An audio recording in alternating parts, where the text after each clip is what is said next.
கர்த்தராகிய இயேசு கிறிஸ்துவை ஆராதிக்கும்படியாய் வந்த உங்கள் யாவரையும் கர்த்தர் ஆசீர்வதித்து பாதுகாத்து வைத்துவராக. ஆமென். பிதா குமாரன் பரிசுத்தாவின் நாமத்தினாலே கிருபையும் இரக்கமும் சமாதானம் நமக்கு என்றென்றைக்கும் உண்டாகட்டும். சிங்காசனத்தில் வீற்றிருக்கிற இயேசு ராஜா என்றென்றைக்கும் மகிமைப்படுவாராக. அவர் நம்ம மத்தியிலே உலாவிக் கொண்டிருக்கிறார். கர்த்தராகிய இயேசு கிறிஸ்து நல்லவர். கர்த்தருடைய பரிசுத்த நாமம் என்றென்றைக்கும் மகிமைப்படுவதாக. மார்ச் மாதத்தினுடைய வாக்குத்தத்தமும் இன்றைக்கு ஞாயிற்றுக்கிழமை ஆராதனையினுடைய இந்த செய்தியுமாய் தேவன் நம்மோடு பேசுகிற வார்த்தை 63வது சங்கீதம் 5வது வசனம். 63ஆம் சங்கீதம் 5வது வசனம். நினத்தையும் கொழுப்பையும் உண்டது போல என் ஆத்துமா திருப்தியாகும், என் வாய் ஆனந்த களிப்புள்ள உதடுகளால் உம்மை போற்றும். கர்த்தருடைய பரிசுத்த நாமம் மகிமைப்படுவதாக. அன்பானவர்களே, ஆத்துமாவுடைய திருப்தியை குறித்து நாம் பலமுறை கர்த்தர் நம்மோடு பேசியிருக்கிறார்.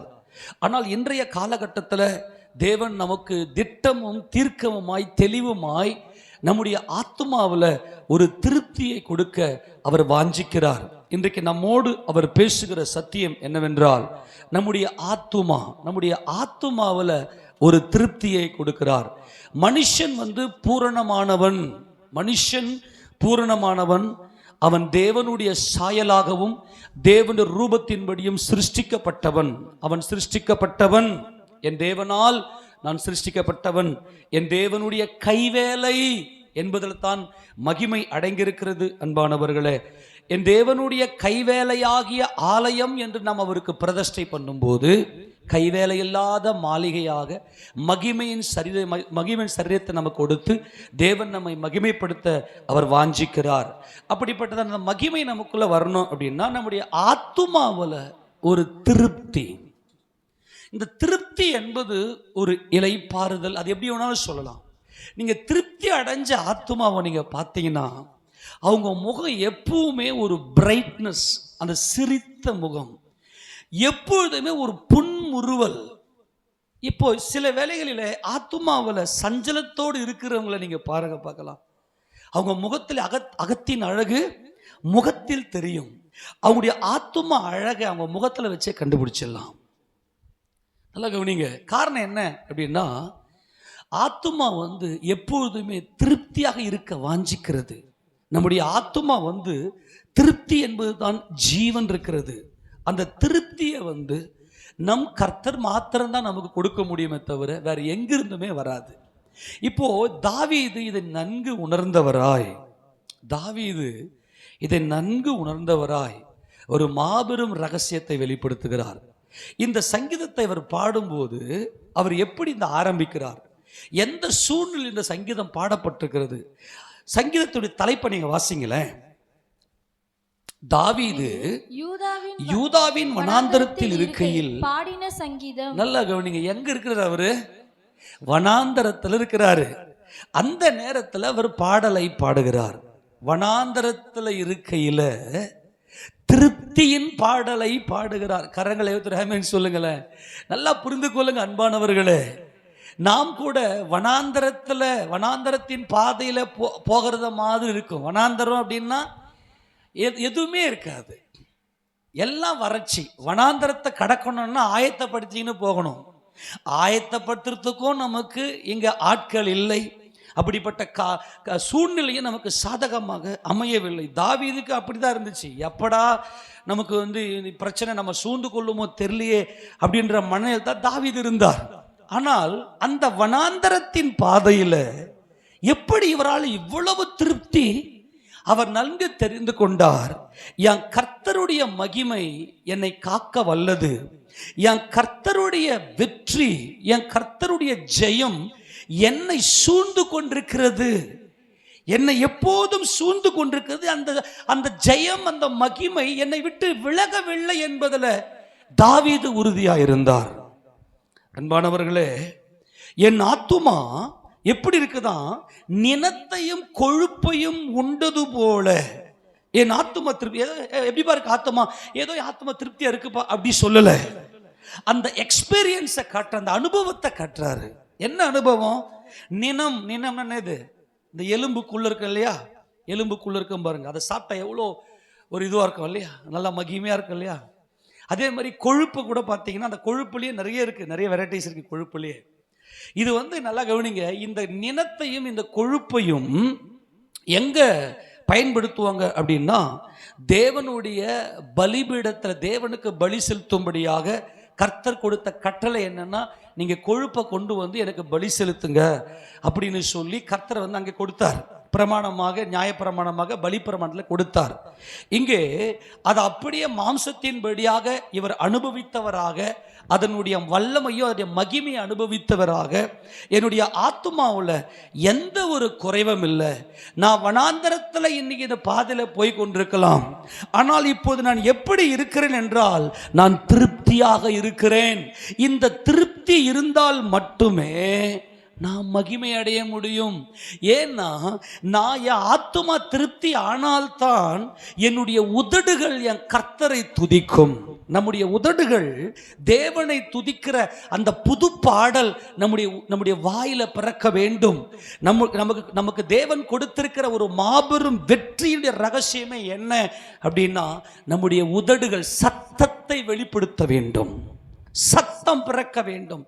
உங்களுக்கு அன்பாய் சொல்லுகிறேன், உங்களுக்கு நான் ஒரு காரியத்தை இந்த மார்ச் மாதத்தில் வாக்குதத்தமாய் ஒரு அன்பான ஒரு காரியத்தை உங்களுக்கு நான் சொல்ல கடமைப்பட்டிருக்கிறேன். ஒரு அவசியத்தை மாத்திரம் சொல்றேன். உங்களுடைய வாழ்க்கையில நீங்க விலை மதிக்க முடியாத, விலை ஏற பெற்ற ஒரு பயங்கரமான ஒரு சொத்து, ஒரு மகிமை உங்களுக்குள்ள இருக்குமே என்று சொன்னால், அது உங்க வாயிலிருந்து பிறக்கிற வார்த்தை. தெரியுமா? அது நீங்க எதை வேணா எழுந்துருங்க, பல கோடியை கூட எழுந்துருங்க, ஆனா தயவு செய்து சொல்றேன், பேசாதீங்க, அவசியம் இல்லாத பேசாதீங்க.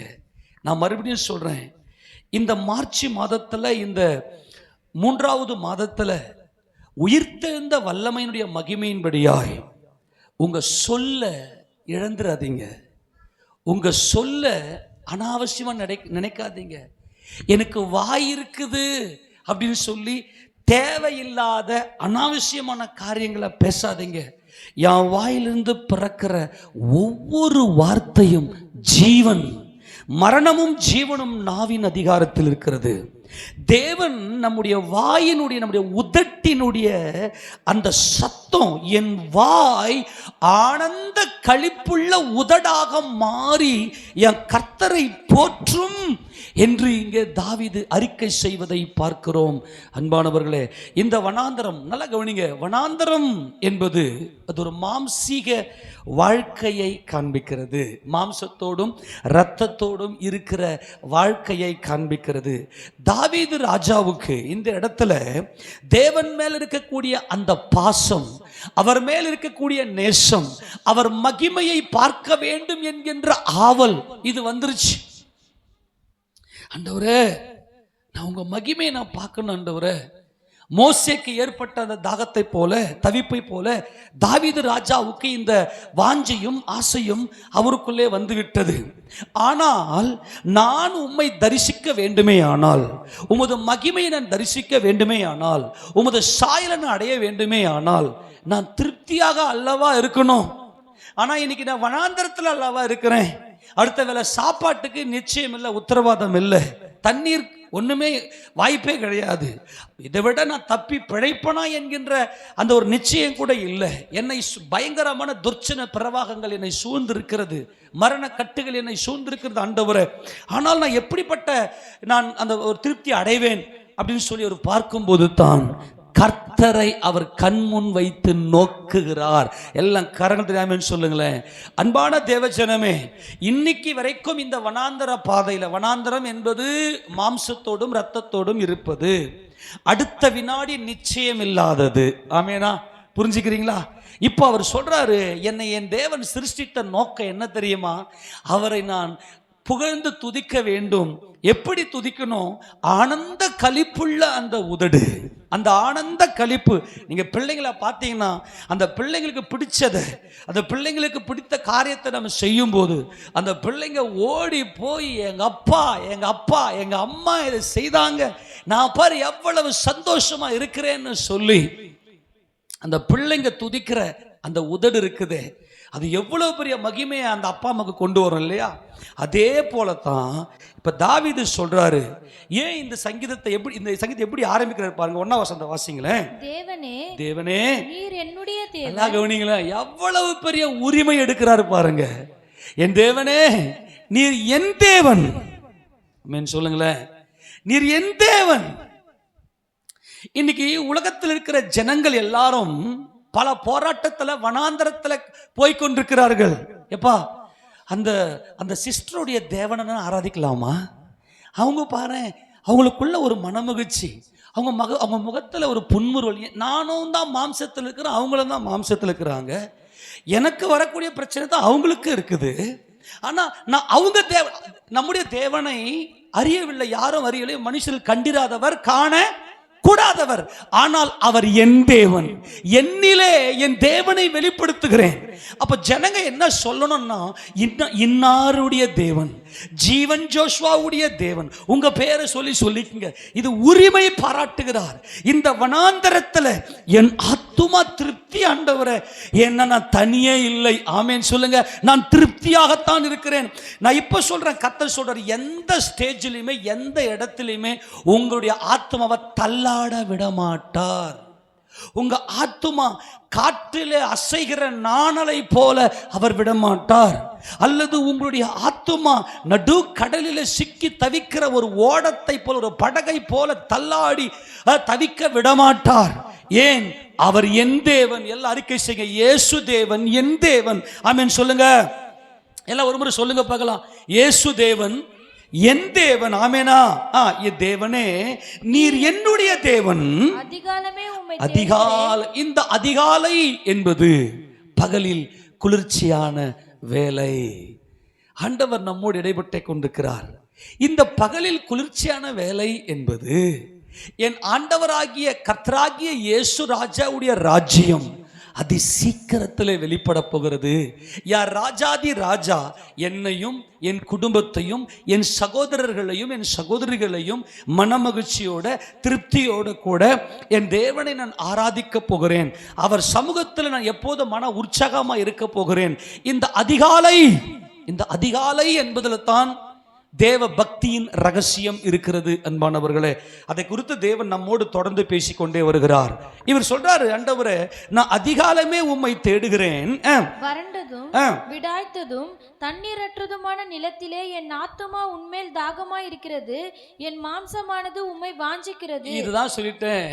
தாவீது ராஜாவுக்குள்ள இயேசு ராஜாவுடைய அந்த மகிமையை நோக்கி பார்த்துட்டு, ஏசப்பா என் கர்த்தாவே என் யெகோவா தேவனே, இந்த உலகத்தின் பாவத்தை சுமந்து தீர்ப்பதற்காக, தேவ சித்தத்தை செய்வதற்காக உம்மையே தம்மைத்தாமே பலியாக ஒப்பு கொடுத்து நீர் அன்பில் பூர்ணப்பட்டவராய், அந்த மகிமையின் சரீரத்தோட மகிமை அடைந்தவராய் நீர் பிதாவாகிய தேவனுடைய சிங்காசனத்தின் வலது பாரசத்திலே உட்கார்ந்திருக்கிறீர். நான் உங்களை போல மாறணும் ஆண்டவரே. அல்லேலூயா. எல்லாரும் ஆமென் சொல்லாமா? என் மாம்சமானது உம்மை வாஞ்சிக்கிறது. அப்போ என்னுடைய மாம்சம் உம்மை வாஞ்சிக்கிறது. உம்மை போல நான் மகிமை அடைந்தவராய், நானும் மகிமை அடைந்து பிதாவாகிய தேவனுடைய வலது பாரசத்தில் உட்கார்ந்திருக்கிற உம்மை நான் முகமுகமாய் தரிசிக்க வேண்டும் என்று என்னுடைய மாம்சமும் என்னுடைய ஆத்துமாவும் வாஞ்சிக்கிறது என் தேவனே. அதனால நான் என்ன செய்யறேன்னாக்கா, தொடர்ந்து வாசிக்கும் போது, இப்படியே பரிசுத்த ஸ்தலத்தில் உம்மை பார்க்க ஆசையாயிருந்து உமது வல்லமையும் மகிமையும் கண்டேன். இவருக்கு நல்ல தரிசனம் தெரிஞ்சு போச்சு. இயேசு ராஜா பிதாவாகிய தேவனுடைய வலது பாரசம், அதுதான் அந்த பரிசுத்த பர்வதம். உம்முடைய பரிசுத்த பர்வதம், உம்முடைய பரிசுத்த ஸ்தலம் என்பது சீயோனிலே சர்வ வல்லமையுள்ள பிதாவாகிய தேவனுடைய வலது பாரசத்தில் உட்கார்ந்திருப்பதற்கு எனக்கு ஆசையா இருக்குது ஆண்டவரே. ஆனால் நான் அதை அடைய வேண்டுமே, ஆனால் நான் திருப்தியா இருக்க வேண்டுமே ஆண்டவரே. இப்ப நான் திருப்தியா இருக்கிறேன்னா, ஐயோ நான் இப்ப வனாந்திரத்தில் இருக்கிறேனே. தன்னை பரிசோதிக்கிறார். இது நல்லா மைண்ட்ல வச்சுக்கோங்க. நான் மறுபடியும் சொல்றேன், தேவன் இன்றைக்கு நம்மோடு பேசுகிறார். எந்தெந்த காரியத்துல உங்க ஆத்துமா அங்கலாய்க்கிறது, எந்தெந்த இடத்துல உங்களுடைய ஆத்துமா நாணலை போல அசைகிறது, எந்தெந்த இடத்துல உங்களுடைய ஆத்மா ஒரு துடுப்பு இல்லாத படகை போல நம்பிக்கை இல்லாமல் அசைந்து கொண்டிருக்கிறது, அன்பான தேவ ஜனமே, பரிசுத்த ஸ்தலத்திலே நோக்கி பாருங்கள். நமக்காக ஒருவர் இருக்கிறார். நம்மை பரிபூர்ணப்படுத்த, சிருஷ்டிகளாகிய நம்மை பூரணப்படுத்துவதற்காக நமக்கென்று ஒரு ஜீவன், நமக்கென்று ஒரு மகிமை, பிதாவாகிய தேவனுடைய சர்வவல்ல சிங்காசனத்தின் வலது பார்சத்திலே உட்கார்ந்திருக்கிறார். அவர் பார்த்து விட்டார், அந்த பரிசுத்த ஸ்தலத்தை பார்த்து விட்டார். இப்படியே பரிசுத்த ஸ்தலத்தில் உம்மை பார்க்க ஆசையாயிருந்து உமது வல்லமையும் மகிமையும் கண்டேன். எப்பேற்பட்ட வல்லமை என் இயேசு ராஜாவினுடைய வல்லமை. எல்லா கரங்களை தட்டி அவருக்கு நல்ல மகிமை செலுத்துங்களேன். இயேசு ராஜாவுடைய வல்லமை. அவர் தாம் ஒருவரே பராக்கிரமம் உள்ள கர்த்தர். அவர் தாம் ஒருவரே பராக்கிரமம் உள்ள கர்த்தர். அவர் அவருடைய வல்லமையுடைய மகிமையை நான் கண்டேன். எங்க கண்டாரு? அதாங்க விசுவாசம். அதுதான் உள்ளும் புறம்பும் கண்களால் நிறைந்த அனுபவம். உள்ளும் புறம்பும் கண்களால் நிறைந்த அனுபவம் என்பது, உள்ளும் என்பது ஞானமும், புறம்பும் என்பது புத்தியும். இந்த ஞானமும் புத்தியும் தான் எல்டர்ஸ், அவங்க தான் மூப்பர்கள். இதுதான் தாவீது இங்கே என்ன சொல்றாருன்னா, நான் கண்டேன். விசுவாச அந்த மனக்கண் தாவீதுக்கு திறந்து தரிசிக்கிறார். அந்த விசுவாசத்துல கிறிஸ்து இயேசுவை தன்னுடைய ஆத்மாவில் தரித்து கொள்ளுகிறார். இந்த பழைய மனுஷனை களைந்து போடுகிறார். தேவனை தரிசிக்க வேண்டும் என்று விரும்புகிறார். ஆனால் என்னுடைய இருதயத்தை திருப்தி இல்லையே. அவருக்கு தியாலஜி தெரிஞ்சிருச்சு, இறையியல் தெரிஞ்சிருச்சு. நான் அவரை போல அந்த பரிசுத்த ஸ்தலத்தில், அந்த மகா பரிசுத்த உட்கார்ந்திருக்கிற மகிமையின் கர்த்தரை போல நான் பார்த்து மகிமை அடையணும்னா நான் திருப்தியா அல்லவா இருக்கணும். அப்படி செக் பார்த்துக்கினே பார்த்துட்டு வந்துட்டு பரிசோதிக்கிறார் தன்னை. நான் எனக்கு குறைவா இருக்குது, நான் ஒடுக்கப்பட்டிருக்கிறேன், எனக்கு யாருமே இல்லை, நான் சோர்ந்து போயிட்டேன், எல்லாரும் எனக்கு எதிராக நிற்கிறாங்க, எல்லாரும் என்னை தூஷிக்கிறாங்க அப்படின்னு நான் குறையோடு எந்தெந்த எண்ணங்கள் அசைந்து கொண்டிருக்கிறேனா? திருப்தியா இருக்கிறேனா? திருப்தியா இருக்கிறேனா? ஏனென்றால் என் தேவன் என்னை திருப்தியா இருப்பதற்கு தான் என்னை படைத்திருக்கிறார். ஆமென் சொல்லாமா? நான் திருப்தியா இருப்பதற்காகத்தான் என்னை அழைத்திருக்கிறார். நான் அங்கலாய்ப்பதற்கு அல்ல, நான் அங்கலாய்ப்பதற்கு அல்ல, நான் திருப்தியா இருப்பதற்கு. தொடர்ந்து வாசிங்களேன். ஜீவனை பார்க்கிலும் உமது கிருபை நல்லது, என் உதடுகள் உம்மை துதிக்கும். நல்லா கவனிங்க, அந்த உதட சொல்லினே வர பாருங்க. ஜீவனை பார்க்கிலும் உம்முடைய கிருபை. அந்த கிருபையில தாங்க எல்லாமே இருக்கிறது. அந்த கிருபை தேவன் நம்ம இடத்துல எந்த பாவத்தையும் அவர் பார்ப்பதில்லை. கிறிஸ்தேசுவுக்குள்ளாக அவர் பூரணமாய் பார்க்கிறார். அந்த கிருபையை பற்றி கொண்டவர்களால துதிக்காம இருக்கவே முடியாது. பாட்டு பாடிக்கினே இருப்பாங்க. நீங்க பாடிக்கினே இருங்க, நல்லா பாடலை பாடுங்க. கர்த்தருடைய அந்த அன்பை உணர்ந்து, அந்த பாடல் வரிகளை உணர்ந்து, அந்த பிரசன்னத்தோடு உணர்ந்து வெளிப்படுத்துங்க. நான் இப்பவும் சொல்றேன், உங்ககிட்ட இருக்கிற வெள்ளை மதிக்க முடியாத பொக்கிஷம் உங்கள் வாய், உங்கள் உதடு. நீங்கள் பேசுகிற ஒவ்வொரு வார்த்தையும் அவ்வளவு பொக்கிஷமானது. இன்னைக்கு எல்லாரும் என்ன பண்ணிட்டாங்க அப்படின்னா, எது தேவை என்பதையே விட்டுட்டாங்க. இன்னைக்கு இது நம்முடைய தேவை என்ன? நம்முடைய மீட்புக்காக நம்ம படுகிற இந்த பிரயாசத்தின் நோக்கம் என்ன? என் உதடுகள், என் வாயிலிருந்து புறப்படுகிற வார்த்தைகள் அது எப்படிப்பட்டதாக இருக்கிறது? ஒவ்வொன்றும் முத்துக்களை போன்றது, அது விளையாற பெற்றது. அது மறுபடியும் தாவீது அறிக்கை செய்து கொண்டே இருக்கிறார். ஜீவனை பார்க்கலும் இந்த கிருபை எனக்கு நல்லது, என் உதடுகள் உம்மை துதிக்கும் என்று. துதிக்குதா? இன்னைக்கு கர்த்தரை பாடி துதிக்கிறதா? அவருடைய பரிசுத்த நாமத்தை உயர்த்துகிறதா என்பதை பார்த்துக் கொள்ளுங்கள் அன்பானவர்களே. இப்ப சொல்றார், என் ஜீவன் உள்ள மட்டும் நான் உம்மை துதித்து உமது நாமத்தை சொல்லி கையெடுப்பேன். இந்த கையெடுக்கிறது என்னது? கையை உயர்த்தி நல்ல கர்த்தரை ஸ்தோத்தரிப்பது. இந்த கையெடுப்பேன், இயேசு ராஜா பேரை சொல்லி கிரியை செய்யுங்க. இந்த கையெடுப்பேன் என்பது கிரியை. அவர் புரிஞ்சுக்கினாரு, நான் இப்ப என் மாம்சம் வாஞ்சிக்குது ஆண்டவரே, உங்க மகிமை நான் அடையணும்னு சொல்லி சத்தியத்தை அறிந்த பரிசுத்த ஆவியான பலத்தால் நிரப்பப்பட்ட இந்த தாவீதுக்குள்ள வந்துச்சு. இப்ப பார்த்துட்டு இப்ப 5ஆம் வசனத்துல செக் பண்றாரு. எப்படி செக் பண்றாரு? ஆமாண்டவரே, என் கூடவே நீங்க இருக்கிறதுனால இந்த வனாந்தர பாதையில ஆண்டவர் தகப்பனே, அவர்தாமே சோதிக்கப்பட்டு பாடுபட்டதினாலே சோதிக்கப்படுகிற நமக்கு உதவி செய்ய அவர் வல்லவராய் இருக்கிறார். எனக்கு மட்டும்தான் சோதனை, எனக்கு வரக்கூடிய இந்த சோதனை மாதிரி யாருக்குமே இல்லை அப்படின்லாம் போய் சோர்ந்து போயிடாதீங்க. நீங்க அனுபவித்த அத்தனை சோதனையுமே இயேசு ராஜா பட்டார். ஆமீன் சொல்லுங்களேன். அந்த பாதையை தான் கடந்து போனார். 5ஆம் வசனம் தான் பயங்கர மகிமையான வாக்குத்தத்தமே. இந்த 4 வசனத்தில் அப்படியே உட்கார்ந்து நல்லா பார்த்துட்டு 5வது வசனத்தில் அவர் சொல்றார், என் இதயம் எப்படி இருக்கிறது, எப்படி இருக்குது என்றால் நினத்தையும் கொழுப்பையும் உண்டது போல என் ஆத்துமா திருப்தியாயிருக்கு ஆண்டவரே. என் வாய் ஆனந்த களிப்புள்ள உதடுகளை உம்மை போற்றும் ஆண்டவர். இதற்காகத்தான் கர்த்தர் நம்மை அழைத்தார். மனிதன் என்றைக்கு மீறுதல் செய்தானோ அன்றைக்கே அவனுடைய கொழுமையை, அவனுடைய செழிப்பை இழந்து விட்டான். அவன் இதயம் திருப்தியாக இருக்க வேண்டும். என் கர்த்தர் எனக்கு எல்லாவற்றையும் செய்ய வல்லவர், என்னை திருப்தியாக வைப்பதற்கு என் கர்த்தர் எனக்கு போதுமானவர் என்கின்ற அந்த ஒரு விஷன், அதில் தான் ஜீவன் இருக்கிறது.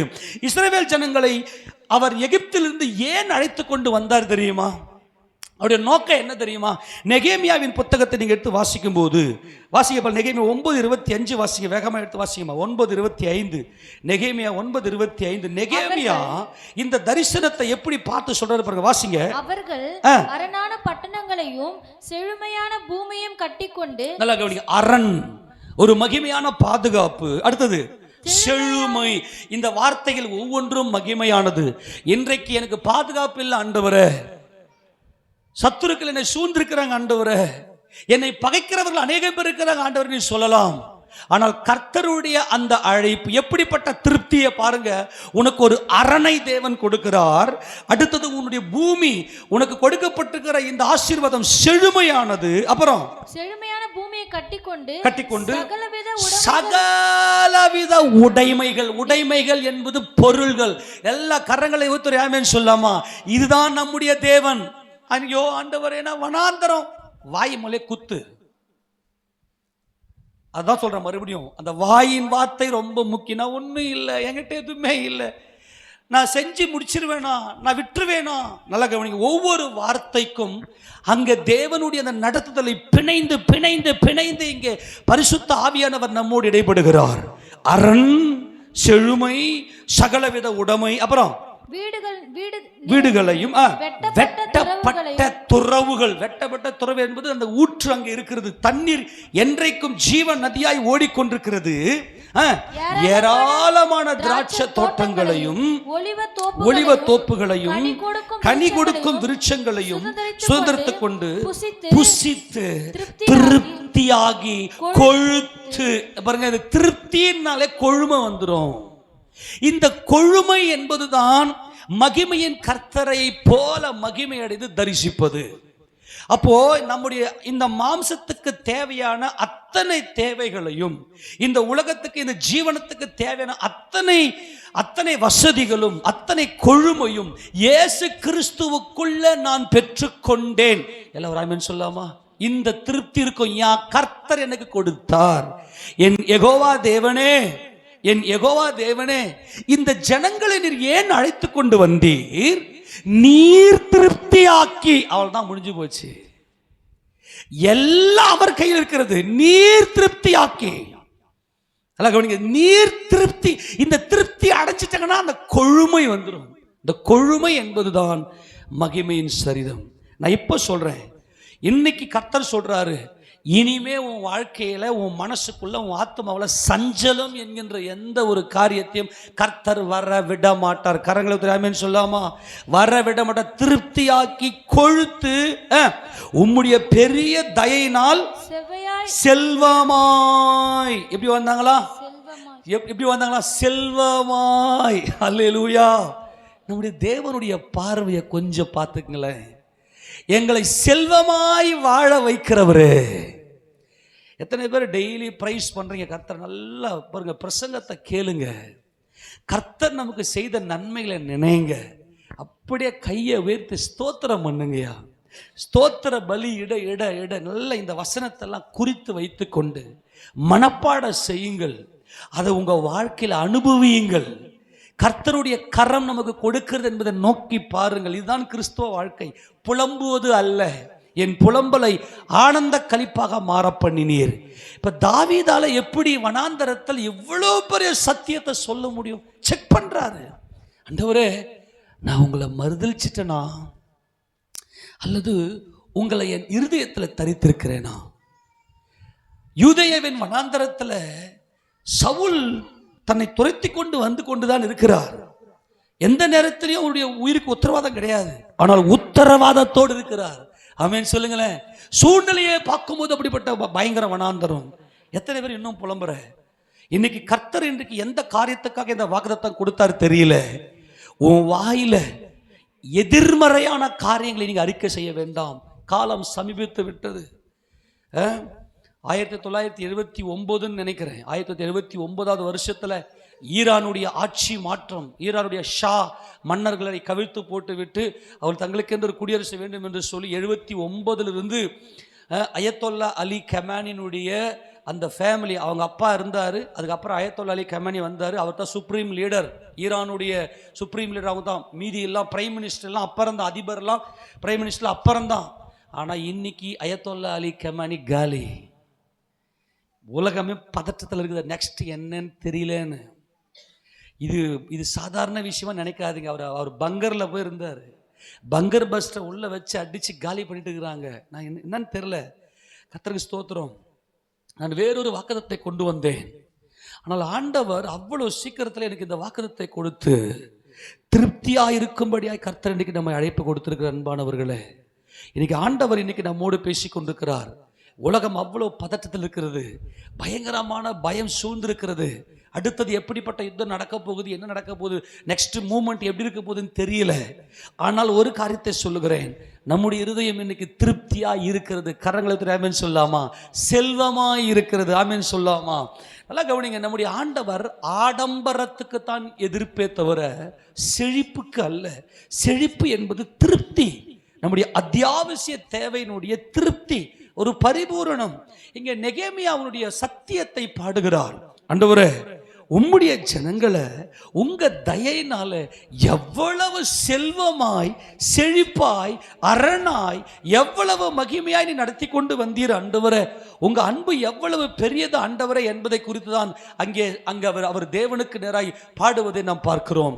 அன்பானவர்களே, நான் வேகமாய் போகிறேன். இப்போ நான் வேகமாய் ஒவ்வொரு காரியத்தை நான் உங்களுக்கு சொல்றேன். இந்த திருப்தியில கர்த்தர் இன்றைக்கு நம்மோடு பேசுகிற காரியத்தில் அவர் நம்ம எந்தெந்த விஷயத்தில் நம்ம திருப்திப்படுத்துகிறார். முதலாவது நல்லா கவனிங்க. முதலாவது கர்த்தர் நல்லா கவனிங்க. ஒன்று ஒன்றா குறிச்சிக்கங்க, நீங்கள் மனப்படமாக மைண்டில் வச்சுக்கங்க. இது பயங்கர மகிமையான சத்தியம், மகிமையான வாக்குத்தத்தம். என்ன வாக்குத்தத்தம் எல்லாம் இயேசு கிறிஸ்துவாக இருக்கிறார். முதலாவது நம்மை அவருடைய ஆலயத்துடைய சம்பூரணத்தினாலே நம்மை திருப்தியாக்குகிறார். எடுத்து வாசிங்க. பல சங்கீதங்களின் புத்தகம் 36:8 வாசிக்கும் போது வேகமா எடுங்களேன். நான் முதல்ல எனக்கு திருப்தி அப்படின்னா, நான் தேவனுடைய ஆலயத்தில் நான் இருக்கிறேன். நான் உலகத்தான் அல்ல, தேவாலயத்தில் இருக்கிறேன். கரங்கள் ஆமென் சொல்லுங்க பார்க்கலாம். வாசிப்பல 36:8. உமது ஆலயத்தில் உள்ள சம்பூரணத்தினால் திருப்தி அடைவார்கள். உமது பேரின்ப நதியினால் அவர்கள் தாகத்தை தீர்க்கிறீர். இங்கு புசித்து குடித்து என்பதை வெளிப்படுத்துகிறார். அப்போ முதலாவது எனக்குள்ள இருக்கக்கூடிய ஒரு திருப்தி, தாவீதுக்குள்ள இருக்கக்கூடிய அந்த திருப்தியை அவர் எப்படி வெளிப்படுத்துறார் அப்படின்னா, நான் என் தேவனுடைய ஆலய பிராகாரத்தில் இருக்கிறேன். தாவீது ஒரு இஸ்ரவேலனாக யூதா கோத்திரத்தை சேர்ந்தவராக, அவர் ஆபிரகாமினுடைய குமாரனாக இருக்கிறேன் என்கின்ற திருப்தி அவருக்குள்ளே இருந்துச்சு. முதலாவது உங்களுக்கு இருக்கக்கூடிய திருப்தி, எப்பேற்பட்ட வனாந்தரத்தையும் மேற்கொள்ளக்கூடிய அந்த ஒரு திருப்தி என்ன அப்படின்னு சொல்லி எத்தனை பேர் இது ஏன் சர்ச், நான் என் தேவாலயத்தில் நான் இருக்கிறேன், எத்தனை பேர் விசுவாசிக்கிறீர்கள்? ஆமென் சொல்லாமா? நீங்க எல்லாம் ஒன்று சேர்ந்தது தாங்க ஆலயம். இதுக்கு மூளைக்கல் இயேசு கிறிஸ்து. இந்த சபைக்கு தலையாக அவர் இருக்கிறார். அந்த கல் திட அஸ்திபாரம் உள்ள பரிசுக்கப்பட்ட விலையேற பெற்ற கல். இயேசு கிறிஸ்துவின் நாமத்தில் நம்ம எல்லாரும் ஒன்று சேர்ந்திருக்கிறோம். அல்லேலூயா சொல்லாமா? எவ்வளோ பெரிய பாக்கியம். முதலாவது இந்த வனாந்தரத்தை மேற்கொண்டு நம்மை சூழ்ந்திருக்கிற எல்லா விதமான வறட்சியை மேற்கொண்டு ஜெயம் எடுக்க வேண்டுமே. ஆனால் எனக்கு இருக்கக்கூடிய முதல் திருப்தி என்ன அப்படின்னாக்கா, என் கர்த்தருடைய ஆலயத்தில் நான் அங்கே சம்பூர்ணமாய் நான் திருப்தி அடைந்திருக்கிறேன். 65ஆம் சங்கீதம் 4ஆம் வசனத்தை வாசிக்கும் போது அங்கே கர்த்தர் என்ன சொல்ற பாருங்க. 65ஆம் சங்கீதம் 4ஆவது வசனம். உம்முடைய பிராகாரங்களில் வாசமா இருக்கும்படி நீர் தெரிந்து கொண்டு சேர்த்து கொள்ளுகிறவன் பாக்கியவான். உம்முடைய பரிசுத்த ஆலயமாகிய உமது வீட்டின் நன்மையால் திருப்தியா. உமது பரிசுத்த ஆலயம், இந்த ஆலயம் என்பதுதான் கைவேலையாகிய ஆலயம். ஆண்டவரே, என்னுடைய சரீரம் நீர் தங்குகிற ஆலயம், என்னுடைய சரீரம் நீர் படைத்தது, நீர் சிருஷ்டித்தது, உம்முடைய ஜீவன் எனக்குள்ள இருக்கிறது. நல்லா கவனிங்க, உமது ஆலயத்தின், உமது பரிசுத்த ஆலயமாகிய உமது வீட்டின் நன்மையினாலே நாங்கள் என்ன பண்ணுவோம்? திருப்தி ஆவோம். இந்த உடல் என் கர்த்தருக்கு சொந்தமானது, இதை பராமரிக்கிற பொறுப்பு என் புருஷன் என்கின்ற அந்த அனுபவத்துக்குள்ள நீங்க வாங்க அன்பானவர்களே. முதலாவது கர்த்தர் நம்முடைய ஆலயத்தினுடைய சம்பூர்ணத்தினாலே நம்மை திருப்தி ஆக்குகிறார். உங்க இருதயத்துக்குள்ள வைத்துக் கொள்ள வேண்டிய முதல் படி என்னது அப்படின்னு சொன்னாக்கா, நான் தேவாலயத்திலே நான் ஒரு அங்கமா இருக்கிறேன், என் கர்த்தர் எனக்கு தலையா இருக்கிறார். நாங்கள் சகோதரர்களாக, ஆலயம் அப்படின்னாவே என்னதுன்னா ஒரு அன்பு நம்முடைய இருதயத்துக்குள்ள பிணைஞ்சிருக்கும், ஒரு சகோதர சிநேகம் இருக்கும். அது இருக்குதான்னு செக் பண்ணிங்க பார்க்கலாம். நீங்க தேவனுடைய ஆலயத்தில் இருக்கிறீங்க, நீங்கள் சம்பூர்ணமானவர்கள் என்பதற்கான அடையாளம் என்ன அப்படின்னா, நீங்க சொல்ற மாதிரி காக்கா கூட்டம் கூட வச்சுக்கலாம். ஒரு காக்கா வந்து போய்கினே திடீர்னு பறந்துக்கிற ஒரு காக்கா திடீர்னு செத்து போச்சுன்னு வச்சிங்களேன், மற்ற காக்காங்கள்லாம் சேர்ந்து வந்து என்ன பண்ணோம்? கா கா கான்னு கத்தி அதுக்கு என்ன பண்ணோம்? தங்கள் அன்பை வெளிப்படும். மற்றவனுங்களும் அது எரிச்சலாக தான் இருக்கும். ஆமேனா? இது என்னடா காக்கா கூட்டம் மாதிரி இந்த மாதிரி கத்துதுங்க. அன்பாய் சொல்லுகிறேன், நீங்கள் எல்லா சூழ்நிலையும் திருப்தியாக இருந்து தேவன் உங்களை நடத்துவதற்கான ஒரே ஒரு அடையாளம், நீங்கள் தேவாலயத்தில் இருக்கிறீர்கள். இயேசு கிறிஸ்து முதல்ல வந்தது உலகத்திற்காக வந்தார், இரண்டாவது முறை வரப்போறாரு. எதுக்காக வரப்போறாரு? ஆலயத்துக்காக வரப்போகிறார். ஆமேனா? ஆலயத்தில் இருக்கிறவர்களுக்காக வரப்போகிறார். இந்த தேவாலயத்தில் இருக்கிற நாம் எல்லாரும் சகோதர சிநேகம் இருக்கான்னு செக் பண்ணிக்கங்க. முதலாவது தேவன் இதை கொடுக்கிறார். அடுத்தது, இந்த வனாந்தரத்தை கடக்கும் போது கர்த்தர் நமக்கு நல்ல ஆகாரத்தை கொடுத்து நல்ல நன்மையினால திருப்தி ஆக்குறார். ஃபர்ஸ்ட் அவர் தேவாலயத்தில் இருக்கின்ற திருப்தி. இரண்டாவது நன்மை, நன்மையினால் திருப்தி. என்ன நன்மை? நம்முடைய இருதயத்துக்கு என்னென்ன தேவை நல்லா கவனிங்க. நம்முடைய மனசுக்குள்ள, நம்முடைய ஆவி ஆத்மா சரீரத்தில் நீங்க கொஞ்சம் ஆராய்ச்சி பண்ணி நீங்க பார்க்க ஆரம்பிச்சீங்கன்னா, நம்முடைய சரீரத்தினாலே நம்முடைய ஆத்மா பாதிக்கப்படும், நம்முடைய ஆத்மாவினாலே சரீரம் பாதிக்கப்படும். திடீர்னு எங்கிருந்து எண்ணங்கள் வருது, திடீர்னு எப்படிப்பட்ட எண்ணம் வருது, எப்படிப்பட்ட நினைவுகள் நம்ம தாக்குதுன்னு நமக்கு தெரியாது. முதலாவது தேவனுடைய ஆலயத்தின் நன்மை, ஆலய திருப்தி. இரண்டாவது, அவர் நன்மையினால் திருப்தி ஆகிறார். என் ஆத்துமாவுக்கு என்ன தேவை, என் சரீரத்துக்கு என்ன தேவை என்பதை கரெக்டா கர்த்தர் கூர்ந்து கவனித்து நம்மை திருப்தியாக்குகிறார். அதனால் தான் தாவீது இதை நன்கு உணர்ந்து, என் ஆத்துமா நினத்தையும் கொழுப்பையும் உண்டது போல திருப்தியா இருக்குது ஆண்டவரே. ஏன்? முதல்ல என்னை தேவனுடைய ஆலயத்தில் வைத்திருக்கிறீர், இரண்டாவது நன்மையினால் என்னை திருப்தி ஆக்குகிறீர். எடுத்து வாசிக்க பார்க்கலாம். 103 சங்கீதம் 5வது வசனம். 103:5 வாசிக்க பார்க்கலாம். வேகமா எடுத்து வாசிங்க. நன்மையினால் உன் வாயை திருப்தி ஆக்குகிறார். நல்லா கவனி, எதுல திருப்தி ஆக்குறாரா? நன்மையினால் உன் வாய். மறுபடியும் வாய் கொண்டு வரார். உன் வாயில எதிர்மறையா பேசாத. உன் வாய், உன்னுடைய வாயினுடைய வார்த்தை எல்லாம் ஒரு ஆமென் சொல்லுங்க. உன் வாயுடைய வார்த்தைக்கு என்ன ரேட்டு? நீங்க உங்க வாயிலிருந்து பிறக்கிற வார்த்தையுடைய விலை எவ்வளவு தெரியுமா உங்களுக்கு? எல்லாரும் ஆமென் சொல்றீங்களா? இந்த உலகத்திலேயே விலை மதிக்க முடியாதது உன்னுடைய வார்த்தை. நன்மையினால் உன் வாயை திருப்தியாக்குகிறார் அப்படின்னு என்ன தெரியுமா?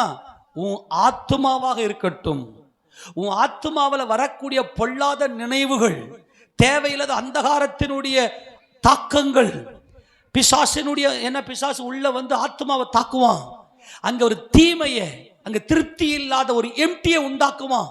அல்லது சரீரத்தில் தேவைகளை ஏற்படுத்தி கொடுத்து நல்லா போய்க்கின்னு இருக்கும், திடீர்னு ஒரு ஸ்ட்ரகிள் ஆகும். நல்லா போய் திடீர்னு ஒரு ஸ்ட்ரகிள் ஆகும். அந்த மாதிரி சொல்லி ஆவியிலும் ஆத்துமாவிலும் நன்மை. உன் மனதுக்குள்ள எந்த ஒரு தாக்கமும் இல்லாதபடிக்கு நம்ம திருப்தியாக வைக்கிறார். நம்முடைய மாம்சத்துல எந்த ஒரு தாக்கமும் இல்லாதபடிக்கு திருப்தியாக வைக்கிறார்.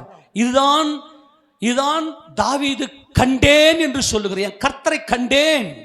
அவர் காணும்போது நம்முடைய ஆத்துமாவிலையும் நம்முடைய சரீரத்திலும் எல்லாவற்றையும் அவர் செயல்படுத்தி நடத்துகிற ஒரு மகிமையின் கர்த்தராக அவர் இருக்கிறார்.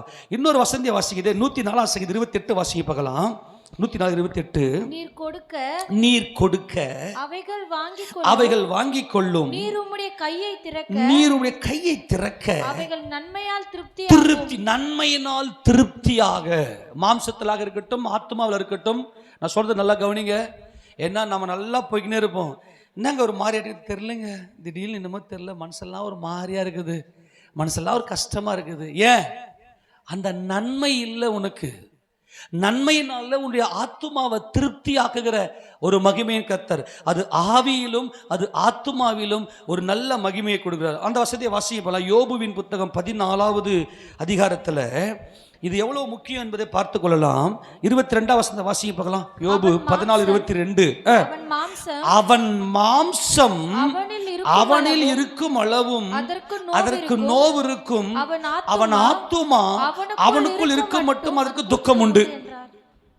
நல்லா கவனிங்க. சரீரம் ஏன் பாதிக்கப்படுகிறது என்றால் ஆத்துமாவில் ஏற்படக்கூடிய தாக்கம், அதாவது கெடுதல், ஆத்துமாவில் ஏற்படக்கூடிய அந்த கெடுதல், அது நிமித்தமாய் அங்கே தாக்கம் ஏற்படுகிறது. அதே வேளையில் ஆத்துமாவில் ஏன் பிரச்சனை ஏற்படுகிறது? சரீரத்தில் குறைகள் ஏற்படும் போது, சரீரத்தில் பலவீனம் ஏற்படும் போது. இப்போ நல்லா கவனிங்க. இப்போ உடம்புல கொஞ்சம் கோல்டாக இருக்கிற மாதிரி இருக்கும். திடீர்னு ஐஸ்கிரீம் வருது, அதுவும் இலவசமாக வருது அப்படின்னு, ஐயோ இலவசமாக வருது, அச்சு உள்ள தள்ளலாம் அப்படின்னு சொல்லி உள்ள தள்ளி விட்டதும் சரீரம் பாதிக்கப்பட்டதும் ஆத்மா, அந்த சரீரத்தை சொல்லக்கூடிய இந்த ஹார்மோன்ஸ் நிமித்தமாய் ஆத்மா பாதிக்கப்படும். அதே மாதிரி தான் நம்முடைய சரீரத்துடைய தேவைகள். திடீர்னு ஒரு நெருக்கம், வீடு கட்ட முடியல, கடன் பிரச்சனை, அந்த நேரத்தில் மனசு பாதிக்கும், அப்படியே உடல் பாதிக்கும், ஒன்னோட ஒன்று லிங்கா இருக்கும். அப்ப தேவன் இரண்டாவது நம்ம எப்படி திருப்தியாக்குறார் என்றால் நன்மையினால். அவ்வளவுதான். எந்த தீமையும் என் ஆவியிலும் என் ஆத்துமாவிலும் வராதபடிக்கு என் கர்த்தர் என்னை நன்மையினால் அவர் திருப்தியாக நடத்துகிறார். ஆமென் சொல்லாமா?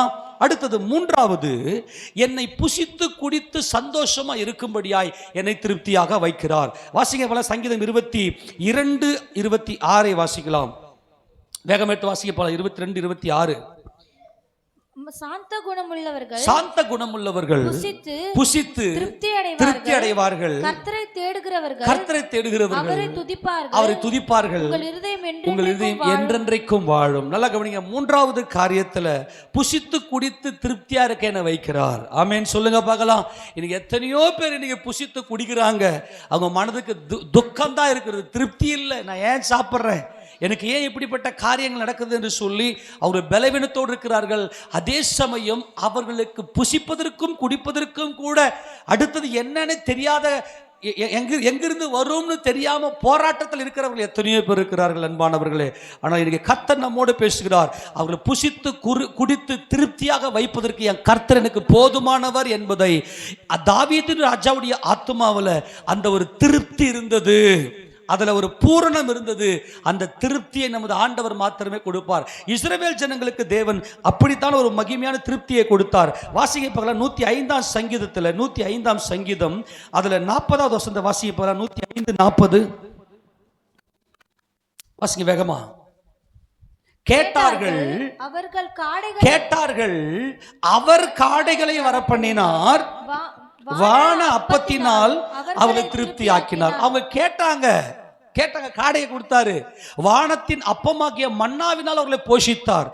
அதனால் நான் அன்பாய் சொல்லுகிறேன், எந்த சூழ்நிலையிலையும் எனக்கு சாப்பாட்டுக்கு இல்லை, திடீர்னு நல்லா இருக்கும், அரிசியெல்லாம் இருக்கும், பருப்பெல்லாம் வீட்டில் இருக்கும், நல்லா கிச்சன் நல்லா இருக்கும், திடீர்னு பார்த்தா ஒரு வனாந்தரம் சூழ்ந்துகிற மாதிரி இருக்கும். உங்களுக்கு அன்பாய் சொல்லுகிறேன், உங்கள் இருதயத்தில் கிறிஸ்து இயேசுவை தரித்துக் கொள்ளுங்கள். ஆமேனா?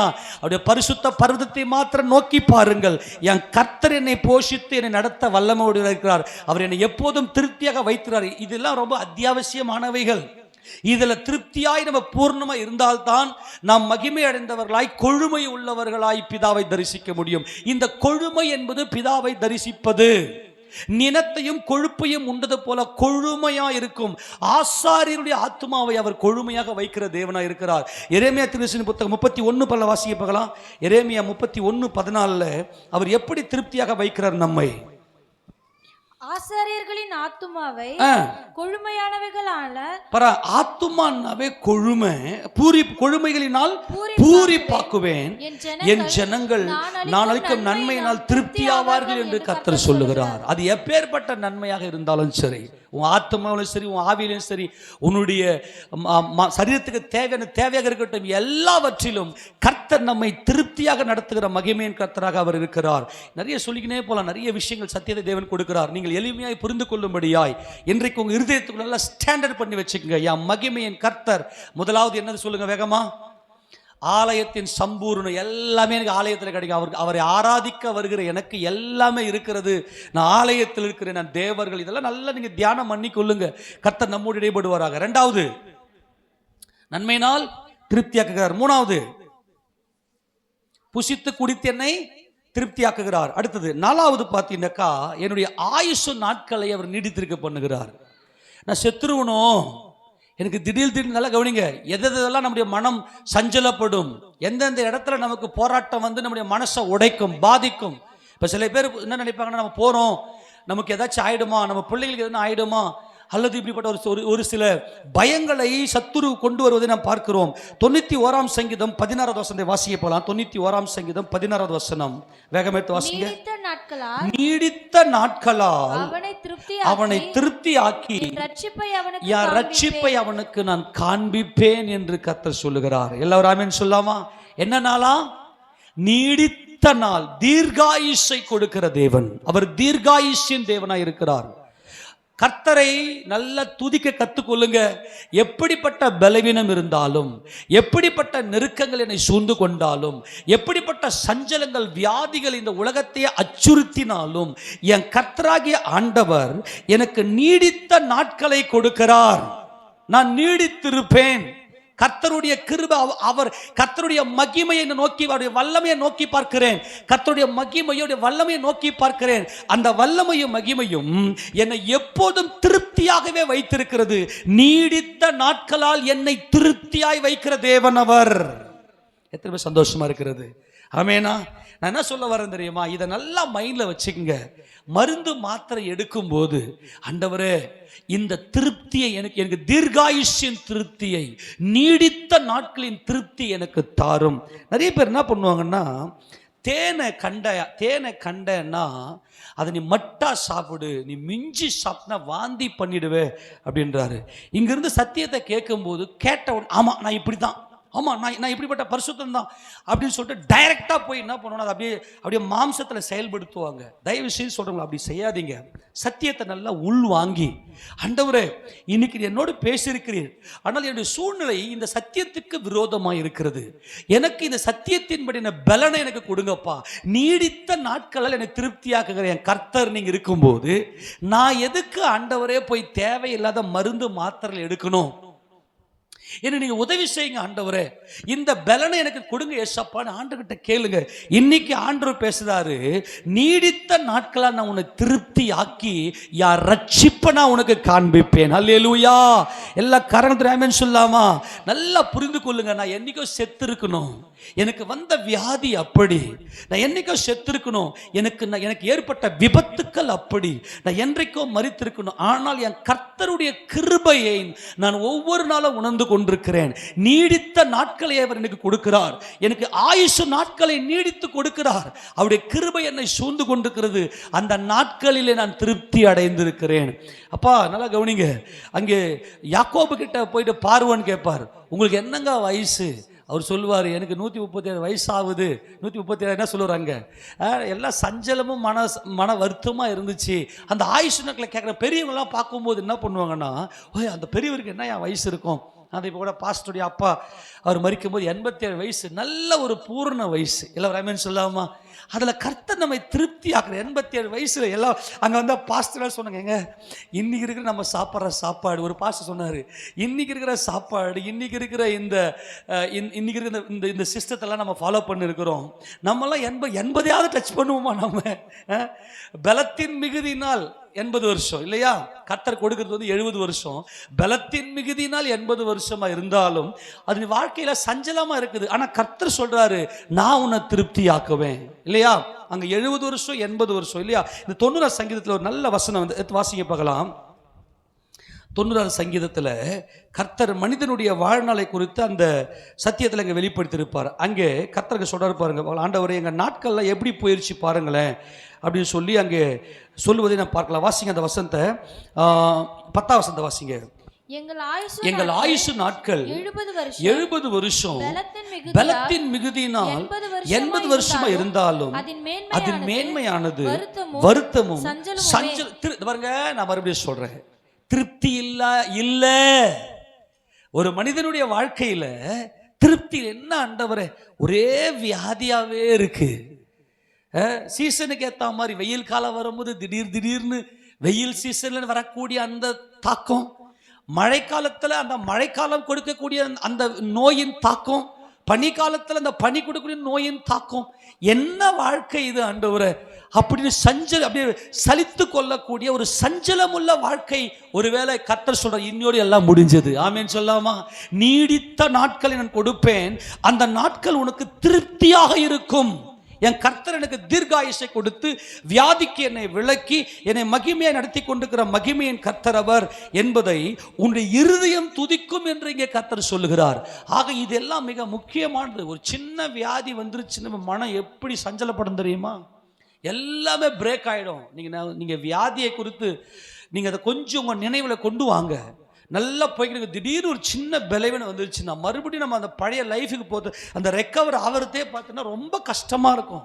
ஆனால் அந்த நேரத்தில் மனதெல்லாம் சஞ்சலம் பட்டு அப்படி நிறைய அவிசுவாசமெல்லாம் வரும். அந்த நேரத்தில் நிறைய பேருக்கு இந்த மாதிரி நடந்துச்சு, அந்த மாதிரி நமக்கு நடந்துருமா அப்படிப்பட்ட ஒரு சில எண்ணங்கள்லாம் வந்து அப்படி சஞ்சலத்தை கொண்டு வரும். ஆனால் கர்த்தர் சொல்றாரு, நான் உன்னை திருப்தி ஆக்குவேன். இதுக்கு எத்தனை திருப்தியை பார்த்தோம்? கடகன்னு சொல்லுங்க பார்க்கலாம். முதல்ல என்ன? ஆலயத்தின் சம்பூர்ண திருப்தி, நன்மையினால் திருப்தி, புசித்து குடித்து திருப்தி, அப்புறம் ஆயுசு நாட்கள், நீடித்த நாட்களினால் திருப்தி. நீடித்த நாட்கள் என்ன பண்றாரு? நீடித்த நாட்கள் நம்மை திருப்தியாக்குறார். நீடித்த நாட்களால் நம்மை திருப்தியாக்குறார். கடைசியை சொல்லி முடிக்கிறேன். 5ஆவதாகத்தான் அவருடைய சாயலில் நான் திருப்தி அடைவேன் என்று கர்த்தர் இங்கே சங்கீதக்காரனாக தாவீது சொல்லுவதை பார்க்கிறோம். 17ஆம் சங்கீதம் 15வது வசனத்தை வாசிக்கலாம். 17வது சங்கீதம் 17ஆம் சங்கீதம் 15வது வசனம். நானோ நீதியில் உம்முடைய முகத்தை தரிசிப்பேன். நான் விழிக்கும் போது உமது சாயலால் நான் திருப்தி ஆவேன். நான் விழிக்கும் போது அப்படின்னா என்ன அர்த்தம்? நான் ஆண்டவரே, நான் இங்க கண்ணை மூடுவேன், இங்க கண்ணை மூடி உங்க சமூகத்துல வந்து நான் நிற்பேன் இல்லையா? ஆமென் சொல்லுங்க பார்க்கலாம். இங்கே நான் உம்மை அறியவில்லை, மாம்ச கண்ணில் இருக்கிறேன், அதுதான் இந்த கண்ணை மூடி அப்படின்றது. நான் சொல்றத புரிஞ்சுக்க முடியுதா? அவர் மனுஷரில் கண்டிராதவர், காண கூடாதவர். அப்ப அவர் என்ன சொல்றாருன்னா, நான் விழிக்கும் போது இப்பொழுது நான் கண்கள் மூடப்பட்டவனா இருக்கிறேன். என்னது? மாம்ச கண்கள். ஆனால் என் கர்த்தருடைய கிருபையினாலே நான் உம்மை தரிசிப்பேன், உமது சாயலை நான் அடைவேன். தேவ சாயலை அடைந்து அவரை நான் முகமுகமாய் தரிசிப்பேன். அப்படியானால் இந்த திருப்தி எனக்குள்ள வரணும்னா இந்த எல்லா சூழ்நிலையிலுமே நம்முடைய மனதுக்குள்ள திருப்தியை கொடுக்கிற கர்த்தரை, அவருடைய வல்லமையுடைய மகிமையை நோக்கி பார்ப்பாயானால் உடைய ஆத்தும ஆனந்த களிப்புள்ள உதடுகளினாலே கம்பீரமாய் பாடி துதித்து கர்த்தரை கீர்த்தனம் பண்ணும் அன்பானவர்கள். எத்தனை பேர் சந்தோஷமா இருக்கிறது? ஆமென் சொல்லாமா? நானோ நீதியில் உம்முடைய முகத்தை தரிசிப்பேன். நீதிமான்கள் மாத்திரம்தான் கர்த்தரை தரிசிக்க முடியும். ஏன்னா நீதிமான் 7 தடவை விழுந்தாலும் அவன் எழுந்திருப்பான், விழாதவன் அல்ல. எத்தனை தடவை விழுந்தாலும் கர்த்தருடைய வல்லமையுடைய மகிமை நோக்கி பார்த்ததுனால அவன் எழுந்திருந்து அவன் ஓடுவான், கம்பீரித்து ஓடுவான். அப்ப இவருக்கு புரிஞ்சு போச்சு, நானோ நீதியில உம்முடைய முகத்தை தரிசிப்பேன். நான் விழிக்கும் போது ஆண்டவரே, நான் மகிமை அடையும் போது உங்க சாயலில் நான் திருப்தி அடைஞ்சிருவேன் ஆண்டவரே. அதுதான் கொழுப்பையும் நினத்தையும் உண்டது போல என் ஆத்மாவை நான் திருப்தியா வச்சுக்கணும், கர்த்தருக்குள்ள திருப்தியா வச்சுக்கணும். எல்லா சூழ்நிலையும் நம்மை திருப்திப்படுத்தி நம்மை மகிமைப்படுத்துகிற தேவனாய் அவர் இருக்கிறார். இந்த சத்தியத்தை தான் அப்போஸ்தலனாகிய பவுல் நாம் அவரை போலவே இருப்போம் அப்படின்னு சொல்லி பிலிப்பியருக்கு எழுதும்போது அவர் எழுதுவதை நாம் அவரை போலவே இருப்போம். வாசிக்க பார்க்கலாம். பிலிப்பியர் 3:21. அவர் எல்லாவற்றையும் தமக்கு கீழ்ப்படுத்தி கொள்ளத்தக்கதாக தம்முடைய வல்லமையான அந்த வல்லமையின் செயலின்படியே, அந்த வல்லமை மகிமை இங்கே உள்ள வருது, கொண்டு வராரு பாருங்க. அப்போஸ்தலனாகிய பவுல் கொண்டு வரார் இந்த வல்லமை மகிமை.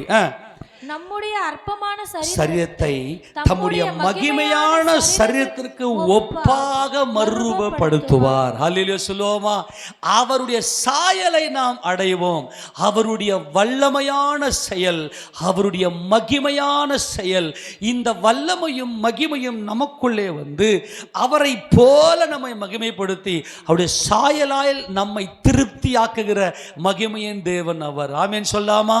அதனால நாம வனாந்தர பாதையில நாம் கடந்து போகும்போது இப்படிப்பட்டதான காரியங்கள்ல நம்மளை சஞ்சலப்படுத்தும் போது அந்த வனாந்தரத்தில் இருந்து கொண்டுதான் தாவீது தன்னை பரிசோதிக்கிறார். அவர் எப்படி இருக்கிறார் என்றால், என் கர்த்தருடைய வல்லமையும் மகிமையை கண்டதுனால நான் திருப்தியா இருக்கிறேன். எப்படிப்பட்ட திருப்தி? நினத்தையும் கொழுப்பையும் உண்டது போல திருப்தி.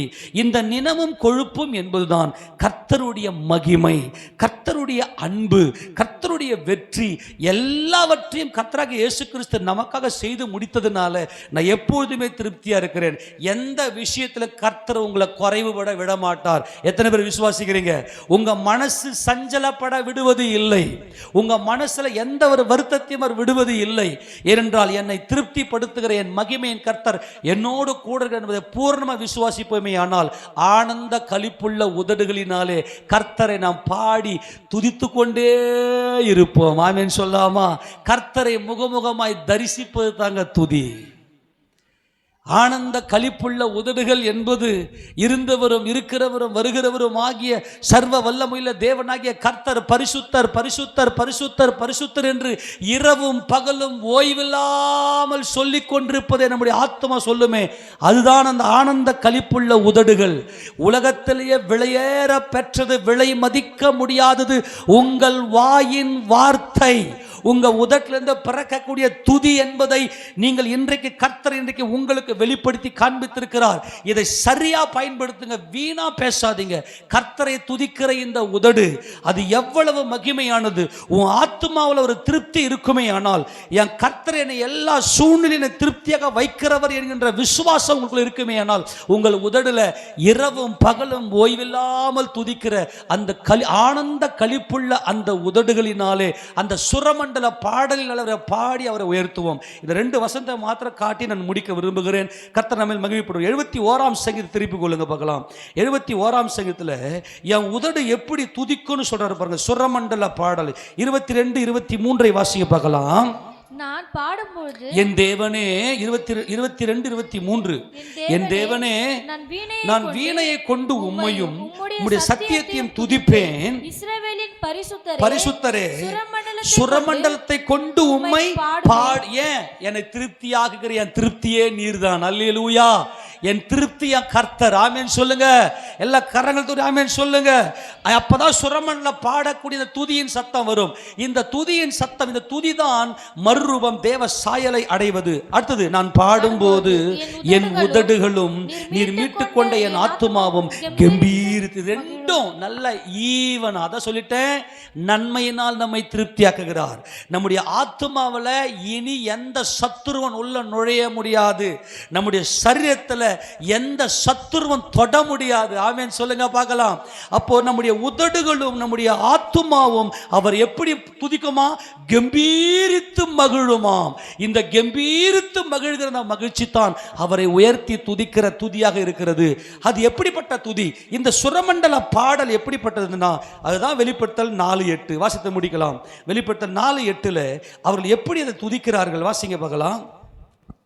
அந்த 4 ஜீவன்களும் ஒவ்வொன்று அவ்வாறு சிறகுகள் உள்ளவைகளும் சுற்றிலும் உள்ளேயும் கண்களால் நிறைந்தவைகளுமா இருந்தன. அவைகள் இருந்தவரும் இருக்கிறவரும் வருகிறவரும் ஆகிய சர்வ வல்லமையுள்ள தேவனாகிய கர்த்தர் பரிசுத்தர் பரிசுத்தர் பரிசுத்தர் என்று இரவும் பகலும் ஓய்வில்லாமல் இரவும் பகலும் அங்க இரவும் பகலும் அப்படின்னா அங்க இரவு பகல் இருக்குதா அப்படின்னா இரவும் பகலுமே இல்லை. ஓய்வில்லாமல் அப்படி, ஏன்னா இரவுல என்ன ஆயிடும், மாம்சம் ஓய்வடைஞ்சிடும். மாம்சம் என்ன பண்ணும், இரவுல ரெஸ்ட் இருக்கும் இல்லையா? அங்க ஓய்வில்லாமல் அப்படின்னா என்ன அர்த்தம்னா, காலங்களுக்கு அப்பாற்பட்டவர்களாய் தேவனை முகமுகமாய் தரிசித்து, அந்த முகமுகமாய் தரிசிப்பதான் பூரண திருப்தி. அந்த திருப்தியில நம்முடைய ஆத்துமா மகிழ்ந்து, நம்முடைய உள்ளம் மர்வம் அடைந்து தேவனை முகமுகமாய் தரிசிக்கிறது. அப்படிப்பட்ட அந்த தரிசனத்தில் அந்த சுரமண்டல பாடல்ல அவரை பாடி நம்ம துதிக்கிறது அப்படின்னாக்கா என்னன்னாக்கா, நம்ம எந்த சூழ்நிலை, எனக்கு சாப்பாடு இல்லையே, எனக்கு வியாதி வந்துருச்சே, எனக்கு திடீர்னு போராட்டம் வருது, அல்லது நான் என்ன எங்க இருக்கிறேன், இப்படிப்பட்டதான பலவிதமான சூழ்நிலை நம்ம இருக்கலாம். ஆனால் கர்த்தர் எல்லா சூழ்நிலையும் நம்மை திருப்தியாக்கி, நம்மை மகிமைப்படுத்தி, மகிமையின் கர்த்தரை தரிசித்து அவரை பாடி துதிக்கிற அந்த துதியை நம்முடைய இருதயத்தில் கொடுக்கிறார். நம்முடைய உதடுகள் இரவும் பகலும் அவரை துதித்து கொண்டே இருக்கும். அவர் பரிசுத்தர் பரிசுத்தர் பரிசுத்தர் என்று நம்முடைய ஆத்துமாவும் நம்முடைய மாம்சமும் கம்பீர சத்தமிட்டு கொண்டே இருக்கும். அதுதான் தேவனுக்கு மகிமையாக இருக்கிறது. அப்படிப்பட்ட மகிமையில ஒரு பரிபூர்ண திருப்தியை எந்த இடத்துல இருந்தாலும் என் தேவன் என்னை திருப்தியாக வைப்பார். எத்தனை விசுவாசிக்கிறீங்க? என் மனம் சஞ்சலப்படாது, என் கர்த்தரனை அழைத்திருக்கிற எல்லாரும் முழங்கால் படியிட்டு எல்லாரும் நன்றியோடு சொல்லி, அன்புள்ள ஆண்டவரே, நான் ஆனந்த களிப்புள்ள உதடுகளால் சுரமண்டலத்தால் உம்மை பாடுவேன் ஆண்டவரே.